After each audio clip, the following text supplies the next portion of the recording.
இன்னைக்கு நம்மளோட எஸ்கே பைக்ஸில் வந்து என்ன வண்டி ஒர்க் பண்ண போகிறோம் அப்படின்னு கேட்டிங்கன்னா R15 வெர்ஷன் 3. இந்த வெர்ஷன் 3ல வந்து இந்த கஸ்டமர் வந்து நம்மக்கிட்ட கேட்டது வந்து பார்த்தீங்கன்னா செயின்ஸ் ப்ராக்கெட்டு கொஞ்சம் பெஸ்ட்டாக எதனா இருந்தா அப்படின்ற மாதிரி அந்த கஸ்டமர் நம்மகிட்ட சஜஷன் கேட்டிருந்தாரு. இப்போ வந்து பார்த்தீங்கன்னா ரோலானில் பிராஸ் டைப் வந்துருக்கு உங்களுக்கு. இதோட ரேட்டை மட்டும் பார்த்துக்கலாம். இது வந்து பார்த்தீங்கன்னா 2265 ரூபா கிட்ட வருது உங்களுக்கு. அதுக்கப்புறம் வந்து பார்த்தீங்கன்னா அதை கம்ப்ளீட்டாக தான் மாற்றும் போது அந்த வீல் அப்புறம் வந்து நம்ம கம்பல்சரி மாற்றணும். ஒரு 150 ருபீஸ் வருது உங்களுக்கு. ஏர் ஃபில்டரோட ரேட்டை பார்த்துக்கங்க, பார்ட் நம்பர் பார்த்துங்க. 251. லெஃப்ட் சைட் சுவிட்சில் வந்து பார்த்தீங்கன்னா நிறைய ப்ராப்ளம் இருக்குது அப்படின்னு சொல்லி கஸ்டமர் சொல்லியிருந்தாரு. அதனால் அந்த சுவிட்ச் அசம்பிளி நம்ம வாங்கிட்டு வந்திருக்கோம். அதோட பார்ட் நம்பரை பார்த்துங்க. 516 ரூபா கிட்ட வருது உங்களுக்கு. இப்போ பார்த்தீங்கன்னா நம்ம R15 வெர்ஷன் 3ல ஏர் ஃபில்டர் கட்டியிருக்கோம். பழைய ஏர் ஃபில்டரை பாருங்கள் எப்படி இருக்குது. இதுதான் பழைய ஏர் ஃபில்டரோட கண்டிஷன்.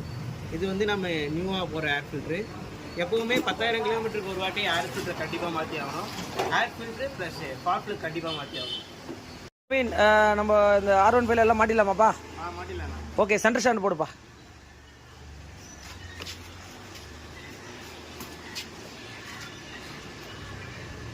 நான் சென்டர் ஸ்டாண்டே காணோம். இருக்குப்பா, ஒழுங்கா பாரு.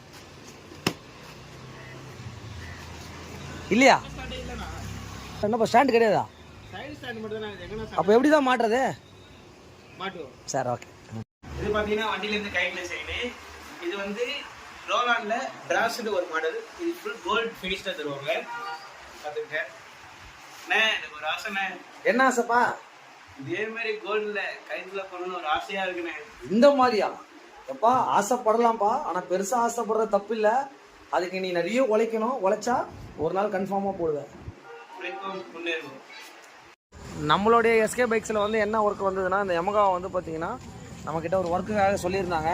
ஒரு கம்ப்ளீட்லி இங்கே வந்து பார்த்தீங்கன்னா தெரியும், நம்ம வந்து செயின் ஸ்டைட் கிட்ட வந்து பர்ஃபெக்டாக வந்து ஃபிக்ஸ் பண்ணி முடிச்சிட்டோம். என்னப்பா நவீன் தம்பி, முடிச்சிட்டியாப்பா? பக்காவாக முடிச்சாச்சு. ஓகே.